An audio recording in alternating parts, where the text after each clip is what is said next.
hello. How are you?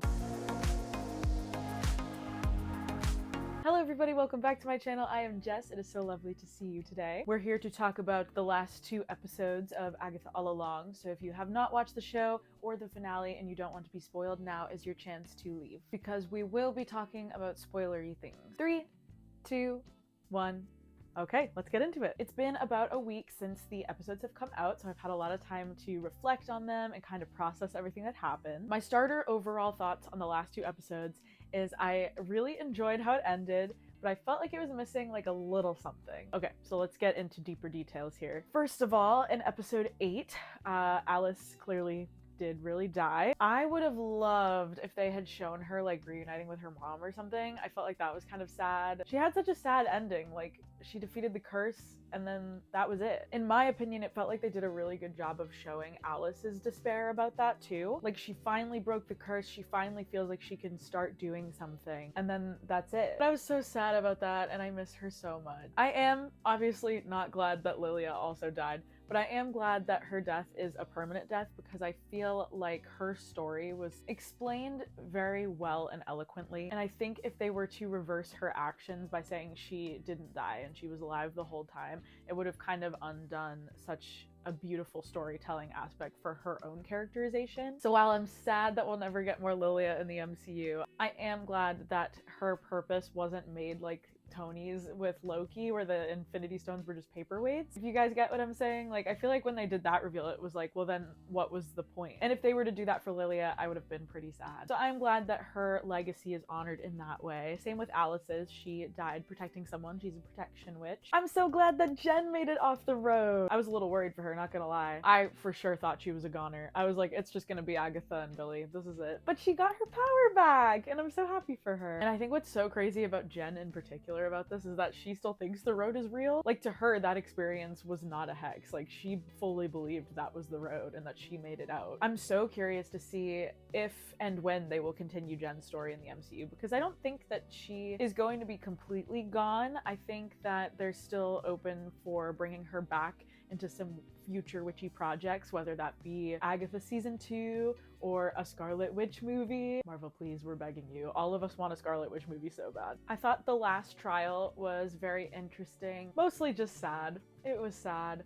It was really cool to see Agatha coaching Billy to put Tommy's like soul into a body, though. That was really cool. And it also leaves the future of Tommy open to who knows what. I'm so excited for that. Did someone say Young Avengers? Couldn't be me, the world's biggest Young Avengers fan. I was so glad to see that people's theories about Billy creating the road were true, because I thought that was like actually a really cool plot twist. And I think the way that the MCU put that out and like presented that was really good, because they could have done it in the way that they did for WandaVision, where it was just kind of like, oh, it's Wanda and like this is happening. But I thought the plot twist reveal was good in a way that wasn't like, wait, what? You know? They truly laid out all the clues for us. It was so cool. And I loved that Billy was like seeing things in his room that were connected to the road, and how the lights were similar, and how the posters were similar, and how the Ouija board was the same. The Wizard of Oz statue was the same. That made the reveal so good. All I could think about and compare that to was like Rapunzel seeing all the suns in her artwork and her being like, I'm the last princess. Like, that was just Billy. That was Billy being like,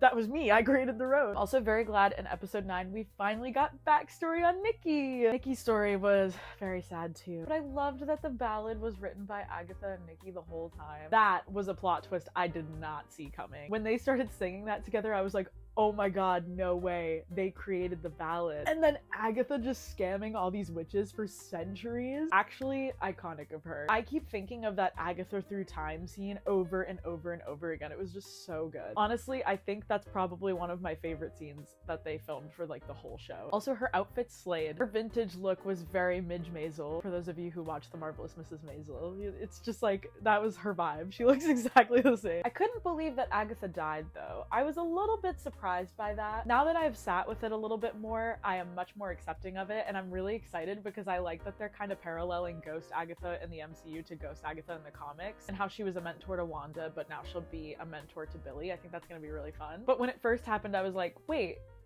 so she went through all of that took Billy's power for like not even 5 minutes and then just died. In a way, it felt kind of anticlimactic in the moment, but I think once we got the last episode and more of an explanation of like her history and her past, I actually did really like what they did. I'm still a little sad we didn't get as much history with her and Rio's backstory. Obviously, they knew each other before she gave birth to Nikki because they had that whole scene where they were talking to each other and she was pleading for Nikki to have more time. So I'm kind of sad they didn't dive into that as much, but it does leave room to explore it more in future projects, and I am so for that. And overall, final thoughts, Jack Schaefer should just write every MCU project. It was just phenomenal. That show was so great. The thing that I think was lacking at the end for me was I wanted a little bit more with Tommy. I honestly was afraid that they would do this where they'd be like, well, he found where Tommy was, but we have to go and get him now. And that's exactly what happened. I should have known. The MCU likes to pull this on us all the time. Personally, I think the closure of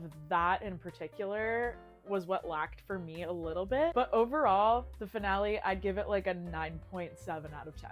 Like, it was so great, and it made me want to rewatch the entire show over again, which I feel like is how you know a show is good. If I watch an episode and it makes me want to rewatch the entire show up until that point, you've got something cooking. Like, something's in the water there. That is good. So excited to make this my yearly witchy Halloween show. It's so cool that we have the whole thing now. I can't believe it's over. I miss theorizing already. My whole Threads feed is still people just talking about Agatha, and I think that's so cool how much of a community this show has built, you know? But yeah, I don't know. I feel like there's 3 different ways that this show could kind of sprout into. Obviously, coming up next, we have Vision Quest, so that's like a huge one. And I can see them directly tying it to that because obviously Vision is Billy's dad. If they don't do anything with that, I can see them doing a whole 2nd season of Agatha. Never say never. We never know. Very interesting. I feel like MCU shows, you never know which ones are gonna get season 2. Like, we're still waiting on season 2 of Moon Knight.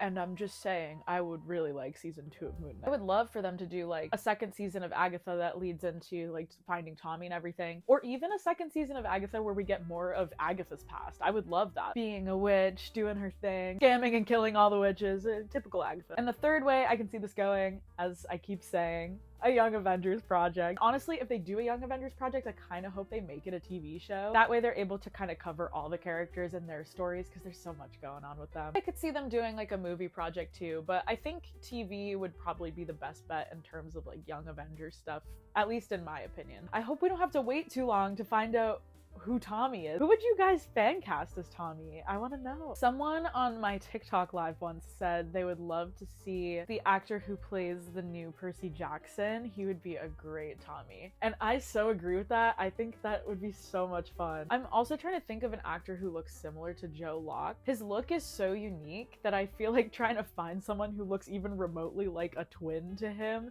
would be so hard. But I guess that's the good thing about them just being reincarnated into different people's bodies, is just like, they're just different people to begin with. So I guess that kind of takes away the, well, we look the same aspect of things. What did you guys think of the finale? I'm so curious to know your thoughts and everything. This is definitely up there for me in my top 3 favorite Marvel shows for sure. I was so obsessed with this show. I still am. Looking forward to when they drop the tarot deck in July, and I will still have the ballad on repeat.